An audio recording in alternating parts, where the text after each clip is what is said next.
Am I getting burnt out? If you clicked on this video, you very well might be. Hi, my name is Hetal and welcome to my channel where I make videos all around escaping corporate life, burnout, and my experience as a first-generation South Asian American. In this video, I'm going to be talking about the 3 major early signs that may lead to burnout in the workplace. These are signs that I've been through that led me to completely burn out at my last job and quit. So I hope this video helps you.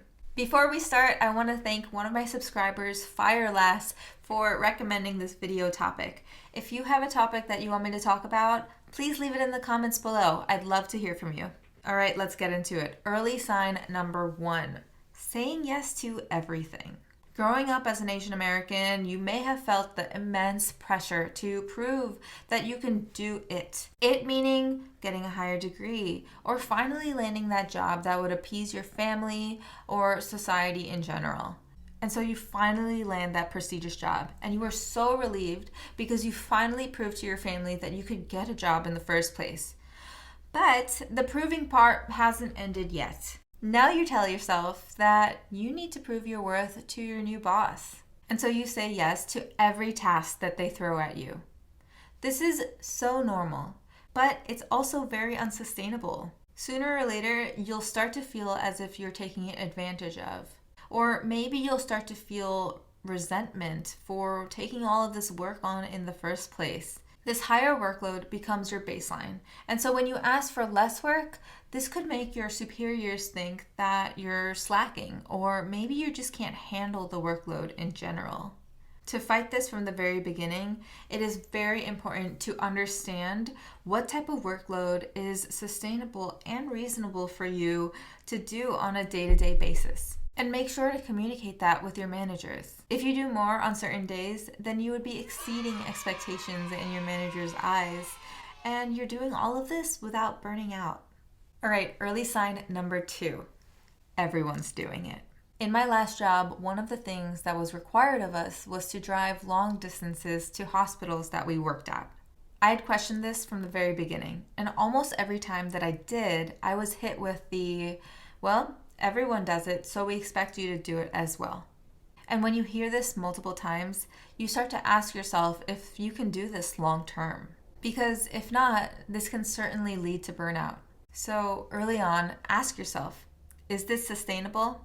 If not, it might be a sign that you need to look for something else. Sign number 3, when leadership only sees your weaknesses and not your strengths.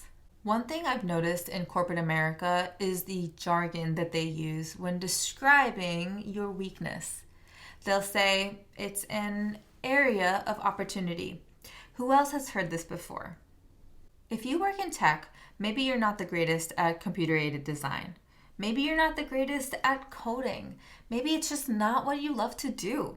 And so all they see is your lack and your weakness at CAD or coding. But something that they completely miss is the fact that you're amazing at communicating with others, or your ability to plan or manage a project. Or maybe you're visionary and you can see the big picture and can motivate a team to get the job done. What ultimately happens is that you're almost forced to do the things that don't excite you or motivate you, so you can fill that area of opportunity, so that you can get better at your weakness instead of capitalizing on your strengths. This can also lead to resentment and burnout in the long run. If this is the case for you, finding someone who can truly advocate for you and realizes your strengths is so important, especially if you're early on in your career. This individual can help you find where you truly belong within the organization, not only capitalize on your strengths, but also help you to thrive and find fulfillment and purpose in your day-to-day life. All right, well, there you have it, the 3 major early signs that can lead to burnout in the workplace. If this video resonated with you, please make sure to let me know in the comments below. And if you like this content, make sure to subscribe and hit that notification bell so you never miss a future video. I'll see you in the next one.